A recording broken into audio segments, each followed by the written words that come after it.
Welcome to Tangled Fandom, where this week we're going to untangle Captain America Brave New World, and I'm joined by Mike from BMT Harsh Reality. Join us as we talk about our initial thoughts, whether or not you need to watch Falcon and Winter Soldier, the role of Captain America in 2025, and finally, when we rank the 4 Captain America films. But before we get started, don't forget to like, subscribe, and hit that bell. Let's get going. All right, Mike, so Captain America Brave New World. First impressions, first thoughts, like, what were your feelings about the film? I really like the film. I like the fact that it kind of still did a Marvel thing of the character development. I feel like it was a good extension of the Falcon and Winter Soldier. Agreed. I will say the climax was a little delayed. It was this entire build up, and like after the climax, it just dropped so quickly. Where you get the action before you get to the resolve and everything. Mm-hmm. I just felt like the build up took most of the movie. Like there was times where in the middle of the movie, I'm like checking my watch, like, okay, how much time has passed? How much time do we have left? Like, oh, it's not that much, so something's about to happen, type thing. That makes sense. So, I thought it was a good sequel to not just the Falcon and Winter Soldier series, but also 2008's Incredible Hulk. Now, Absolutely. Would have loved to see Bruce Banner pop up because I feel like the villain in itself, and even President Ross, like those are Bruce Banner antagonists in most ways. To me, I'm just gonna say this is probably controversial. That was Captain America: Winter Soldier 2. Okay, it was. Yeah. It like if you lay the plot out on the same table, scratch out a couple of different things, and it is almost the same movie.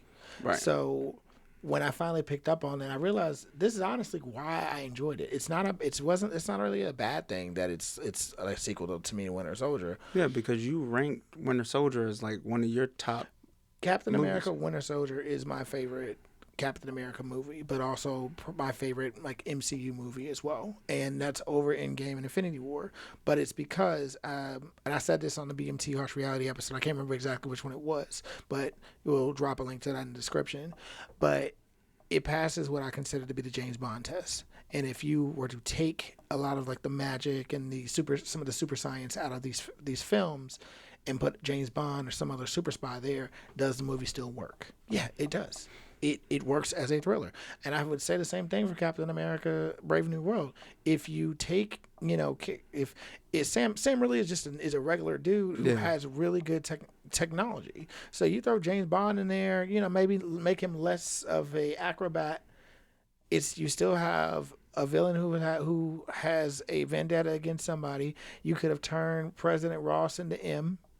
You know what I'm saying? Like, the movie still works. It's maybe wouldn't be as goofy in some of the ways, but it would still work. And I think that to me says they knew what they were doing when they were writing it. Right. Yeah, I get some of that third act took a little bit longer than it should have, and I will say it does rely heavily on individuals to have seen the Incredible Hulk or show enough patience to go through all the exposition that's happening in the movie to say, oh, okay, this is who the leader is. And you've seen Ross before, but not like this. You haven't seen him in this capacity, so you don't, like, it got to the point where we, like, while we were watching, you saw, like, Ross going through some things, and you're like, okay, what's going on?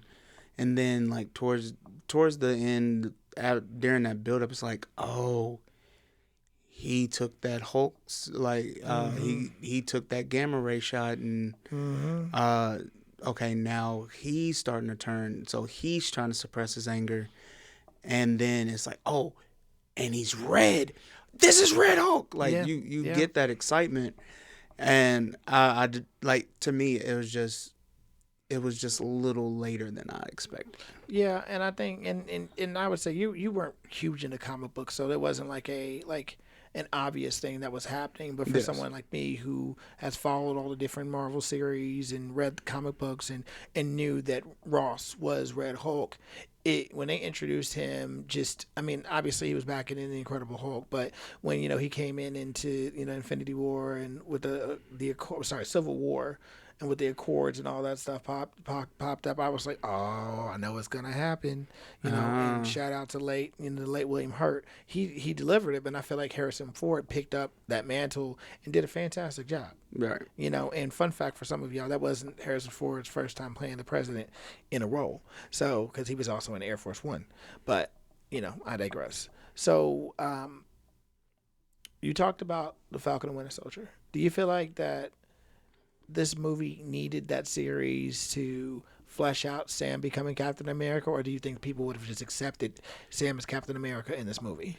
I feel that it's needed because it made the transition easier. Mm-hmm. And the way that it made that transition easier is because in the Falcon Winter Soldier, he didn't want that role. Yeah, he was reluctant. And He felt like he wasn't justified in being. right, he didn't feel like he was good enough, so you saw the internal battles to get to the point of, okay, I understand that I am the person that needs to be in this role. I'm the right person. And I feel like that kind of helped ease the transition from Endgame to Captain America: Brave New World. Yeah, I think that going into Brave New World, you can definitely see that Sam has gotten the respect as Captain America already, but you don't get that conflict that you would have seen in Falcon and Winter Soldier, because for our fans that are watching, you'll remember that at the end of Endgame, Cap, Steve Rogers gave Sam the shield.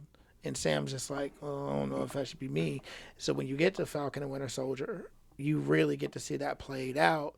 Right. And I think what it does for when you get to Brave New World, you've gone through all this extra stuff. You already knew about Torres. You knew about Isaiah Bradley, which if you have not read Captain America: Red, White, and Black, Truth, Red, White, and Black, you should read that to learn more about that character. But like you get so much because like the movie means more. Yes. If you've watched the series. Yeah, and it's basically the entire thing that the MCU has always been about is connecting one to another. Yes.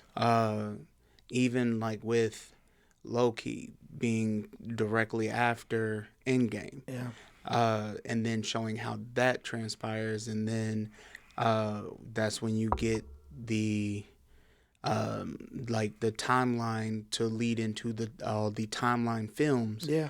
So that's why I feel that Falcon and Winter Soldier should have been placed, like it was placed perfectly, because It could have came a little bit earlier for me. Truthfully, I would have preferred to see it right after No Way Home. Like if No Way Home comes out and that comes out right around the same time, I think what it does for me is like that after blip time. Like, and I told you about that in another episode of BMT, that I want to see a movie or film that just covers like those 5 years after the blip. yeah, After the snap. So for me, it was like, oh, all these people were organizing, and of course they was pissed, and they trying to, please watch Falcon and Winter Soldier. It is worth your time if you haven't seen it. absolutely. I just think that like you said, the connective tissue of everything, it does make sense. And like I also feel like that being the gap show is one thing that, because right after that happened in Endgame, it was a societal controversy. Yes. And everybody had issues with it.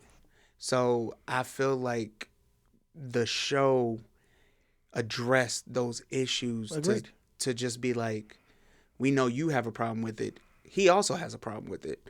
And then going into and then by the end of it, he accepts the role. And I feel like by the end of the show, him accepting the role, everybody started to accept the fact that, okay, he's the new Captain America. The black man is Captain America, which is really the kind of the crux of what was happening. Because if you watch the series, it does do the juxtaposition of Isaiah Bradley, who was the first black Captain America, and was society ready to accept him? And they're not outright saying it, like they're not in your face saying it, but it's very heavily implied. Like, this is what they're really saying. It's like, what does being Captain America really mean, and does it matter who's behind the shield? Right. So that made me think of a question I wanted to ask you. Like, what should Captain America mean in 2025? So in 2025, I feel like Captain America, it it should actually be more like Stan Lee's version of Spider-Man, where Stan Lee was like, Spider-Man doesn't show his face Mm-hmm. because that shows that anybody can be Spider-Man. Mm-hmm. And so as Captain America, yeah, you see his face, but I feel like we need to get to the vision that Stan Lee had for Spider-Man where anybody can be in that role. Because as long as you step up and are doing what's right, then you can be the representation of America that is needed. Like the actual ideals, Yes. So yeah. So, I mean, if you wanted to put a mask on Captain America just to inform everybody that it's okay to be Captain America, anybody can be Captain America. Mm-hmm. And I think that was the biggest point that a lot of people missed in the original Captain America, because Steve Rogers, like, it was heart over brawn. Yeah. And it was even heart over brain. Yeah. Because there's a grenade on the ground, and the first thing that you do logically is, I need to save. And he leapt on it. He right. jumps on and it. instead of your natural logic to be like, it's something that's going to kill me, move, the heart says, I need to save these people. Agreed. So I feel like the way that Captain America should be. Mm-hmm. In 2025 is the same that it was in 1920. Yes, mentally, societally, in 1920 was a lot different. It was a lot different. But where heart leads over everything. Hate. Yeah, heart over hate. I agree. Right. In 2025, like that's what we need, and I feel like that.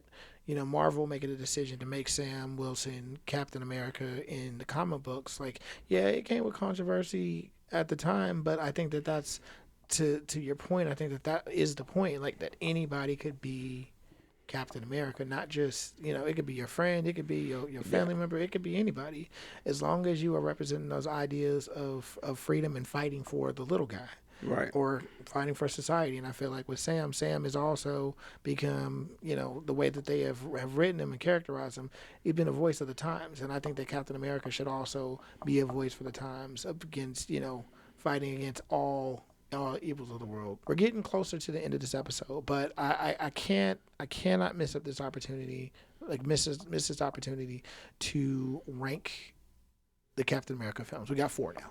All right.